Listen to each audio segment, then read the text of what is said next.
Good morning students. இன்னைக்கு நம்ம bullet test number 38ல இருக்கோம். ஸோ இன்னைக்கு பார்த்தீங்கன்னா நம்ம லைட்டு, கெமிக்கல் ரியாக்ஷன்ஸ், ட்ரிக்னாமெட்ரி எல்லா இதுலேயுமே கொஷின்ஸ் மிக்ஸ் பண்ணி தான் வரப்போகுது. இன்னைக்கு ஒரு 10 கொஷின்ஸ் தான் இருக்கு. எழுதிக்கிங்க அப்படியே, ஆன்சர் மட்டும் எழுதுங்க போதும்.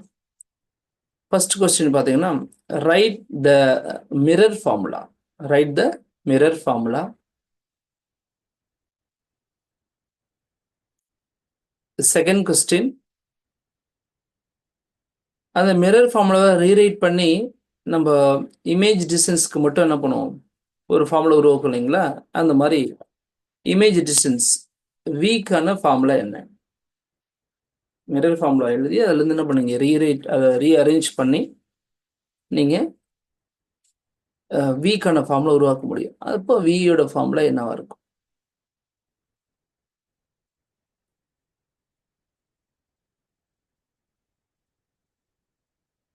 Next, speed of light. Speed velocity எதுன்னு வச்சுக்கலாம். ஸ்பீட் ஆஃப் லைட் வந்து எவ்வளோன்னு சொல்லி எழுதுங்க. எஸ்ஐ யூனிட்ல அந்த யூனிட் இருக்கணும். Speed of light in SI unit.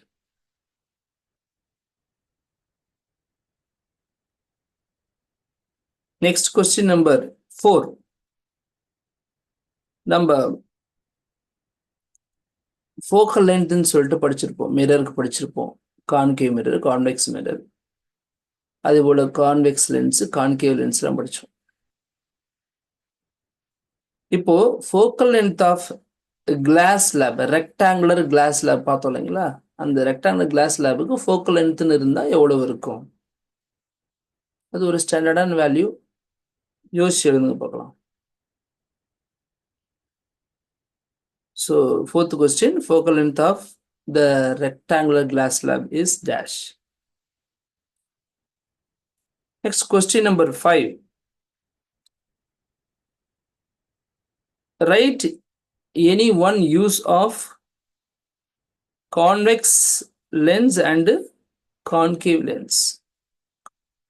Convex லென்ஸை எங்கே யூஸ் பண்ணுறோம், கான்கேவ் லென்ஸை இங்கே யூஸ் பண்ணுறோம் அப்படிங்கிற ஒரே ஒரு யூஸ். இதில் ஒன்று அதில் ஒன்று எழுதுங்க பார்க்கலாம்.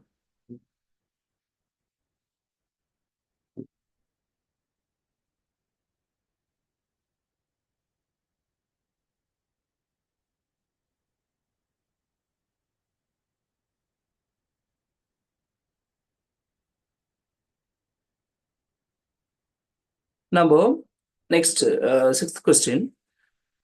நம்ம கெமிக்கல் ரியாக்ஷன்ஸ்ல இருந்து பார்த்தீங்கன்னா நிறைய டைப் ஆஃப் ரியாக்ஷன்ஸ் பார்த்துருப்போம். அதில் ஒன்று டிஸ்பிளேஸ்மெண்ட். அதுல என்னன்னா சிங்கிள் டிஸ்பிளேஸ்மெண்ட் ரியாக்ஷன்ஸ் பார்த்துருப்போம். அதில் என்ன பார்த்துருப்போம்,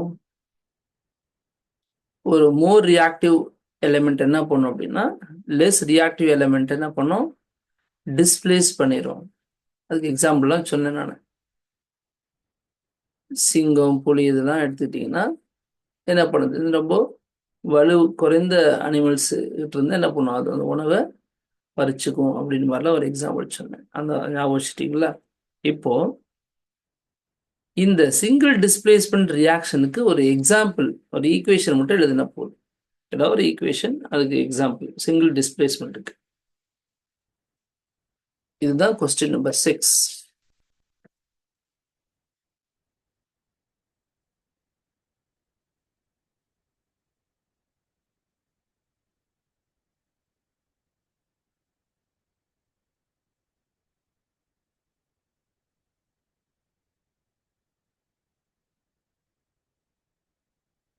ஓகே, எழுதியிருப்பீங்கன்னு நினைக்கிறேன். Next question number 7. நம்ம ட்ரிக்னாமெட்ரியில் இந்த காம்ப்ளிமெண்ட் அப்படின்னு ஒரு விஷயம் படித்தோம், ஞாபகம் இருக்குங்களா? காம்ப்ளிமெண்ட்.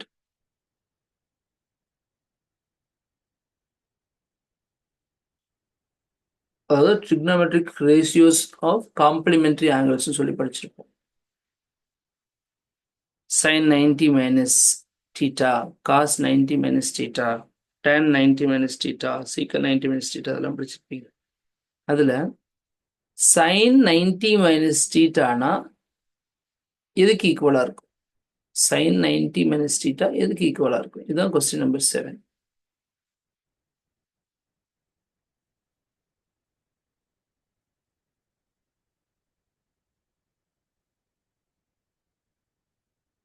நெக்ஸ்ட் இன்னொரு கொஸ்டின் ட்ரிகோனோமெட்ரியிலேருந்து தான் வருது. அப்படியே எழுதிக்கங்க question. sin 28 degree into cos 62 degree.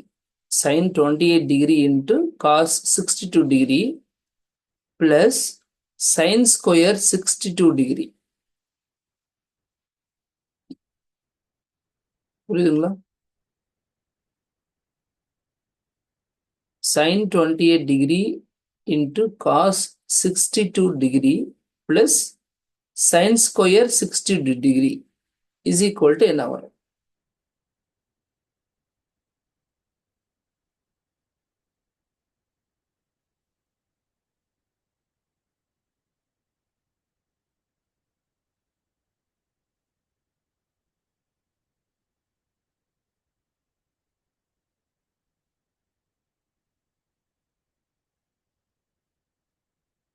Next, question number 9. Which gas is used to prevent oiled food item from rancidity? நீங்கள் கெமிக்கல் ரியாக்ஷன்ஸில் கடைசி டாபிக் படிச்சிருப்போம். இந்த உணவு வந்து கெட்டு போகிறதுக்கு என்ன பண்ணுறாங்க? அதில் ஏர் டைட் மாதிரி பண்ணி வைக்கிறாங்க.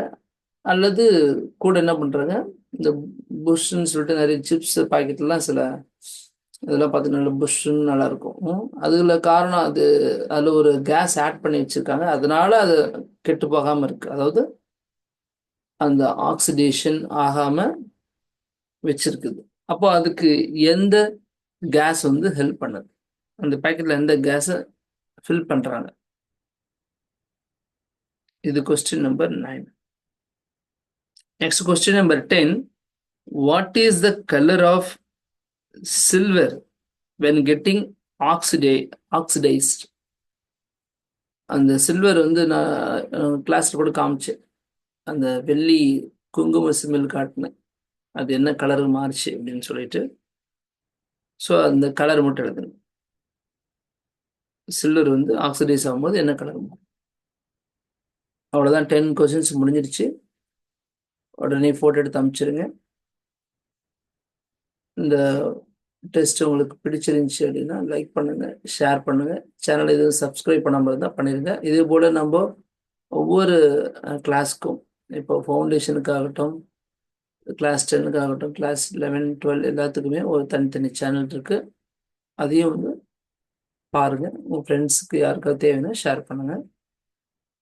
இப்போ அட்மிஷன்ஸ் பார்த்தீங்கன்னா எல்லா கிளாஸஸுக்கும் போயிட்டுருக்கு. யாருக்கெல்லாம் தேவைப்படுதோ அவங்களுக்கு இந்த வாய்ப்பு கொடுங்க. Okay, thank you. Have a nice day.